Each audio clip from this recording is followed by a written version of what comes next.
Assalamualaikum warahmatullahi wabarakatuh. Nama saya Sumar dari Fakultas Keguruan Ilmu Pendidikan Ekonomi Universitas Pamulang. Saya akan menjelaskan konsep dasar ilmu ekonomi. Tujuan dari pembelajaran ini adalah yang pertama, mendefinisikan pengertian ilmu ekonomi. Yang kedua, menjelaskan masalah ekonomi, kelangkaan dan biaya peluang. Yang ketiga, mengklasifikasikan kebutuhan, keinginan dan skala prioritas. Yang keempat, menjelaskan motif, prinsip dan tindakan ekonomi. Yang kelima, ada menjelaskan konsep ekonomi syariah. Kita langsung saja masuk ke materi yang pertama, yaitu pengertian ilmu ekonomi.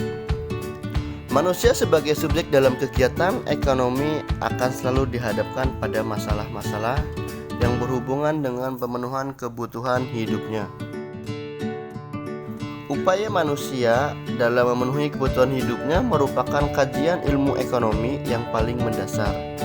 Kebutuhan manusia berbeda untuk setiap lapisan dan kondisi masyarakat. Artinya, kebutuhan pada suatu tingkat sosial, masyarakat dan lingkungan tertentu belum tentu menjadi kebutuhan di tingkat sosial, masyarakat atau lingkungan lainnya. Fakta inilah yang menjadikan kajian tentang kebutuhan dan upaya memenuhi kebutuhan tersebut menjadi hal yang menarik untuk dipelajari.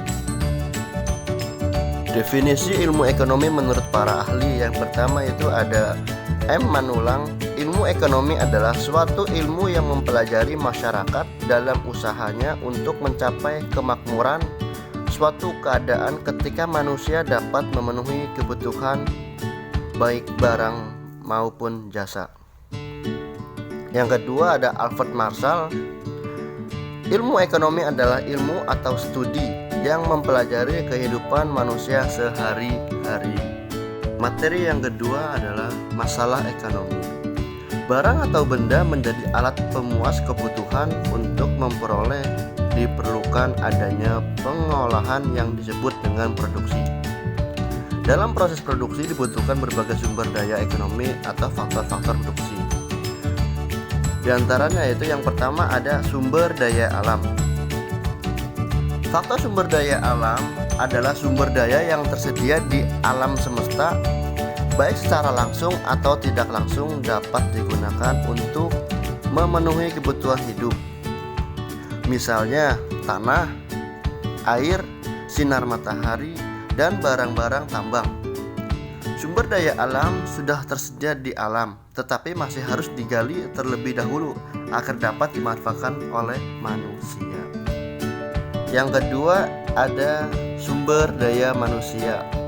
Peran manusia dalam kegiatan ekonomi tidak hanya sebagai sumber daya, tetapi juga sebagai pengguna hasil-hasil kegiatan ekonomi.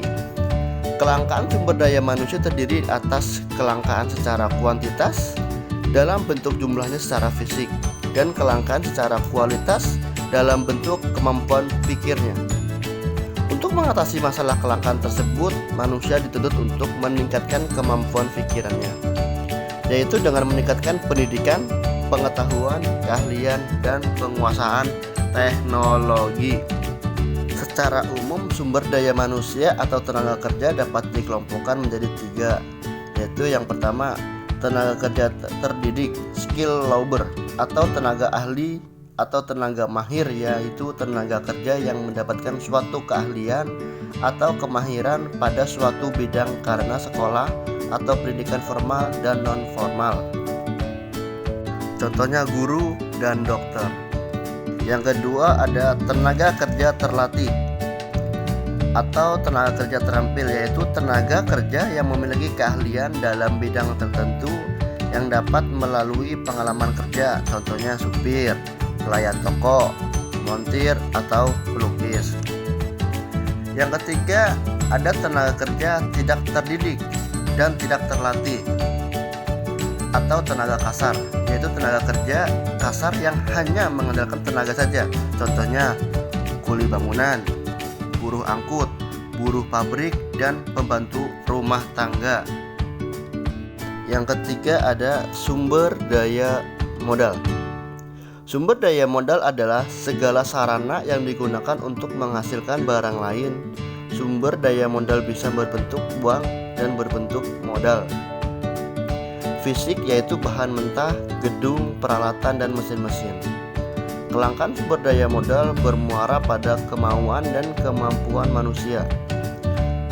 Pada dasarnya setiap orang memiliki kemampuan untuk membentuk sumber daya modal tersebut. Faktor yang keempat adalah sumber daya keahlian atau skill wirausaha atau entrepreneur. Sumber daya keahlian atau skill wirausaha adalah sumber daya manusia yang mampu atau memiliki keahlian mengelola ketiga sumber daya produksi lainnya: alam, tenaga kerja, dan modal, serta bertanggung jawab atas kelancaran proses produksi tersebut. Untuk memiliki jiwa dan semangat kewirausahaan, seringkali cara yang ditempuh adalah dengan mempelajari cerita sukses dari seorang wirausaha yang sudah berhasil.